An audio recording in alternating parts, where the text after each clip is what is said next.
It's been, of course, volatile few weeks for markets. Uncertainty above global growth, about trade as well. S&P Global is one of the leading providers of ratings, benchmarks, and analytics in the global capital and commodities markets. Joining me right now is the CEO of S&P Global, Douglas Peterson. Doug, it's good to see you. Hi, great to see you. Thank you so much for joining us. So based on your research in terms of ratings, in terms of assessing where we are in the global economy, how do you see things? Well, we see a slowdown in the economy from the last couple of years. As you recall, last year when we were all here, it was a synchronous global growth. Yes, I remember. And now we've got some slowdowns. Now it's sort of a synchronized global slowdown. Global slowdown, but nobody. If you went back a few years ago and we said that the globe was going to grow at 3.5%, that was actually up.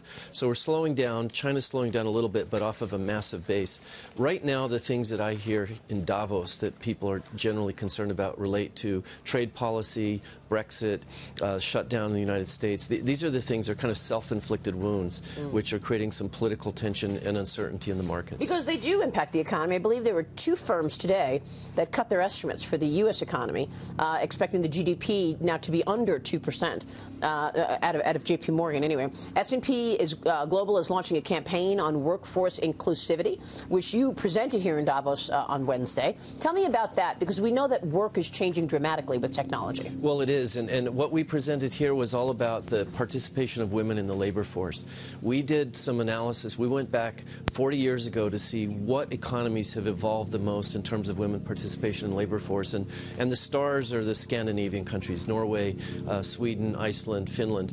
And we did projections around that, and what we're launching now is a campaign called Change Pays that is trying to create a dialogue about having more women in the workforce, so people that are heroes like you, that we can look up to.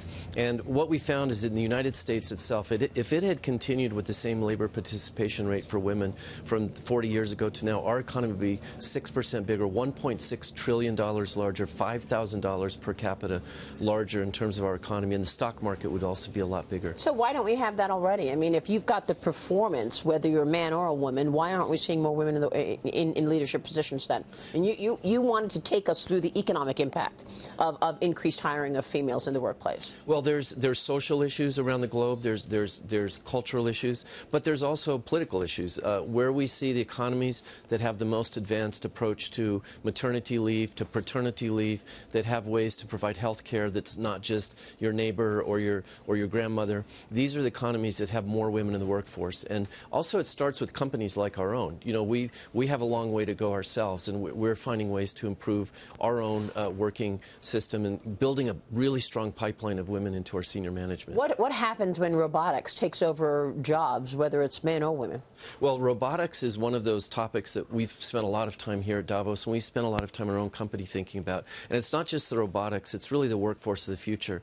There will be a lot of new jobs created. We think about jobs that are going to go away, but remember when we used to worry about people that were bellhops and people that were doing jobs that no longer exist. Those jobs created new jobs. The travel industry came up with completely new jobs that were never there before. That also requires education. So it takes me back to what I said a moment ago. I don't understand why education is not a bigger part of these subjects.